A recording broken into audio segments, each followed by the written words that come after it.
আজ প্রায় অনেক দিন হয়ে গেল তোমাদের সাথে ডেইলি মিনি ব্লগ শেয়ার করা হয় না, তাই ভাবলাম যখন বাড়ি এসেছি একটা ছোট্ট মিনি ব্লগ শেয়ার করি। সো হ্যালো এভরিওয়ান, কেমন আছো তোমরা সবাই? আশা করি সবাই খুব ভালো আছো। দুদিন ধরে মেঘলা ওয়েদার, সবসময় বৃষ্টি হচ্ছে, আর ডুকু একদম ঘর থেকে বেরোতে পারছে না, তাই ওকে নিয়ে বাড়িটা বসে আছি। ওইদিকে একটু ভাবলাম যে হাওয়া দিচ্ছে, তাহলে জামা কাপড়গুলো মেলে দেই। মা ওদিকে পুজোর জোগাড় করছে। রান্নাঘরে এসে দেখি মা ভাত বসিয়ে গেছে, তাই আর ভাতের ব্যবস্থা আমাকে আর করতে হবে না। বাড়িতে থাকলে এই কাজটাই আমি করি, কখনো ভাতটা বসানো। তো মা দেখলাম আজকে ভাত বসিয়ে গেছে। ওদিকে মাকে বললাম যে অনেকদিন ঢেঁড়স ভাজা খাওয়া হয় না। মা বললো তাহলে বার করে রাখ, আমি করে দেবো। ভাবলাম মা যখন পুজো দিচ্ছে তাহলে ঢেঁড়সটা আমিই কেটে নিই, মায়ের কাজ একটু হলেও এগিয়ে দিতে পারবো। কারণ ডুক্কুকে রেখে এখন কোনো কাজই আমি মায়ের করে দিতে পারি না। ঢেঁড়সটা কাটতে কাটতে দেখলাম ভাতটা ফুটে গেছে, আর বাইরের দিকটা এত সুন্দর সবুজে সবুজ হয়ে গেছে, কি বলবো। মিটকেস খুলে দেখি বাবু নিয়ে চলে এসেছে 4 রকম মাছ: পমফ্রেট, কাটাপোনা, মৌরলা আর হচ্ছে কাচকি। আর রান্নাঘর থেকে শুনতে পাচ্ছি ডুকু মা মা বলে ভীষণ কাঁদছে, কারণ ওর ঘুম চলে এসছে। ভাবলাম একটুখানি ঘুম পাড়িয়ে দেই, তাহলে বাদবাকি কাজটা সারতে পারবো। ঘুম পাড়ানোর অনেক চেষ্টা করলাম, কিন্তু ও মোটেই ঘুমালো না। তাই ভাবলাম থাক, তাহলে পরেই ঘুম পাড়াবো। ততক্ষণে দেখি বাইরে মুষলধারে বৃষ্টি চলে এসছে। এতক্ষণ যে জামা কাপড়গুলো মেললাম, সেগুলো আর তুলতে পারলাম না। ওদিকে ডুক্কুকে খানিকক্ষণ পরে আবার একটু ঘুম পাড়ানোর চেষ্টা করাতে ও ঘুমিয়ে পড়লো। পুজোর এখানে এসে দেখি মা মোটামুটি পুজোর জোগাড় করেই ফেলেছে। যেহেতু কাল ছিল বৃহস্পতিবার, আর এই জন্য মায়ের পুজো দিতে অনেকটা সময় চলে যায়। আর ডুক্কু এখন ঘুমিয়ে গেছে, তাই চলে এসেছি রান্নাঘরে। ফ্রিজে দেখলাম রয়েছে কচুর শাক কাটা, মা রেখেছিল আমার জন্যই, যেহেতু আমি ভীষণ ভালো খাই। কচুর শাকটা বসিয়ে আমি চলে এসেছি ফ্রিজে, দেখলাম নারকেল আছে।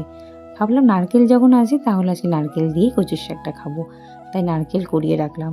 ওদিকে দেখছি বাইরের বৃষ্টির মধ্যে একটা ছোট্ট সাপ লাফাতে লাফাতে বাথরুমের দিকে ঢুকে যাচ্ছে। দেখে তো আমার ভীষণ ভয় লাগলো। ওদিকে 4 রকম মাছ একদিনে তো খাওয়া সম্ভব নয়, তাই মা 2 রকম রেখে বাদবাকি 2 রকম যাচ্ছে পাশের বাড়ির কাকাদের ফ্রিজে রাখতে, কারণ আমাদের ফ্রিজে যেহেতু মাছ রাখা হয় না। ওদিকে আর একজন দেখো বেশ খানিকক্ষণ ঘুমানোর পর উঠে গেল। ওই যে এখন সারাটাক্ষণ দাদানের পিছনে পড়ে থাকে। আগে ওই বাড়ি থাকতে সারাক্ষণ দাদুর পিছনে পড়ে থাকতো, আর এখন সারাক্ষণ দাদানকে ডেকে যায়। তারপর যেহেতু একটু ওয়েদারটা নরম ছিল, মানে বৃষ্টি হচ্ছিল, তাই আজকে আর আমি ওকে স্নান করাইনি। ওকে আমি গা মুছিয়ে দিয়েছি, দিয়ে খাইয়ে দাইয়ে একটা ভালো জামা পরিয়ে দিয়েছি, যাতে ঠান্ডাটা না লাগে। ওকে সবসময় আমি স্লিপলেস পরাই, যেহেতু ভীষণ ঘেমে যায়। কিন্তু আজকে একটা জামা পরিয়ে দিয়েছি। ঘুম থেকে উঠতেই দেখলাম একটা ছোট্ট হাম্বা গরু আমাদের বাড়ির সামনে। আরও হাম্বা গরুকে, মানে ছোট্ট গরুদের দেখতে এত ভালোবাসে, কি বলবো। দেখতেও দেখতেও দেখো হাম্বাটা ওর দিকে একদম এগিয়ে চলে আসছে, তাই আমি একটা ওকে আলো দিলাম। ও ডিম্মার কোল থেকে বসে এত আনন্দ পাচ্ছে সেটা দেখে কিছুতেই ঘরে আসতে চাইছিল না। আর দেখো আমি বললাম টাটা করে দিও, টাটা করেছে, আর ভীষণ আনন্দ পাচ্ছে। কিন্তু আমাদের ওখানে সবসময় আমি একদম গরু দেখতে পাই না, তাই ভাবলাম যে মা যখন ওকে একটু রাস্তায় নিয়ে গেছে, আমি পিছন পিছন যাই, ওকে একটু ঘুরিয়ে নিয়ে আসি। সারাদিন এত বৃষ্টি হয়েছে যে ওকে ঘর থেকে একদম বের করতে পারিনি, তাই মা ওকে একটু বিকালের দিকে বাড়িটা নিয়ে বেরিয়েছে। তাই ভাবলাম আমিও তাহলে একটু নিয়ে যদি এগিয়ে যেতে পারি।